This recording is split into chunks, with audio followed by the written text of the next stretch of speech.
It's Friday, March 13th, 2026, and this is the Washington Times front page. Thanks for joining us. I'm George Gerbo. U.S. victory in Iran hinges on the battle for the Strait of Hormuz, a critical shipping lane for the world's oil supply that Iran has blocked with mines, drones, and small vessels.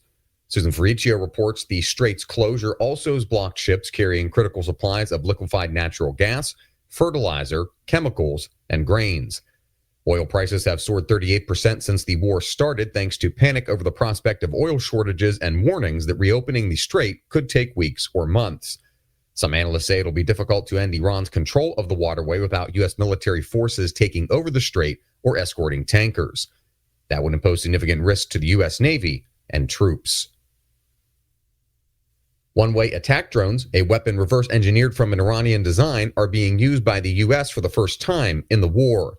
John Seward reports the low-cost, uncrewed combat attack system costs roughly $35,000 per drone. That's a small fraction of the $2 million the U.S. pays for a Tomahawk cruise missile.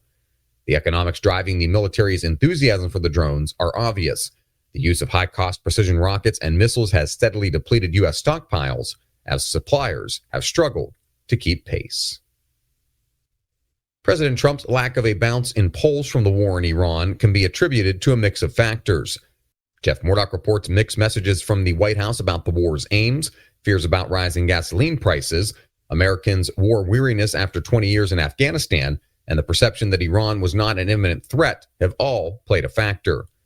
Polls since the start of the joint U.S.-Israeli attacks on Iran have been deeply divided. A new Quinnipiac poll found that more than half of registered voters, 53%, oppose military action in Iran, compared with 40% who support it. That mirrors most other polls.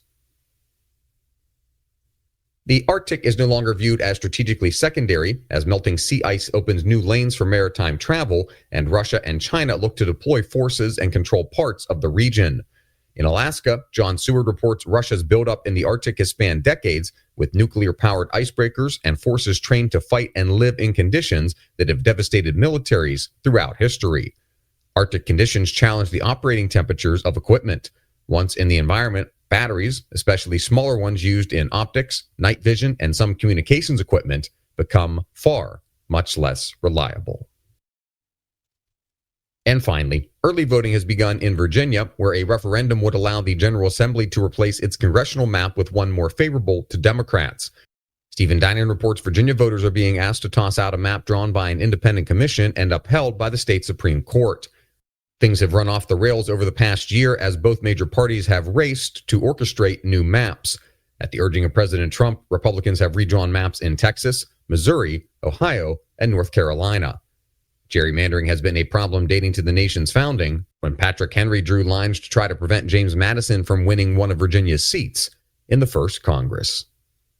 Find all today's front page stories at WashingtonTimes.com/front page or on the Washington Times app, and find us wherever you get your podcasts. You can also find us on social media at Wash Times for breaking news, sports, commentary, and more. And a quick programming note, the front page will be off from March 16th through March 24th, and will return on Wednesday, March 25th. For the Washington Times, I'm George Gerbo.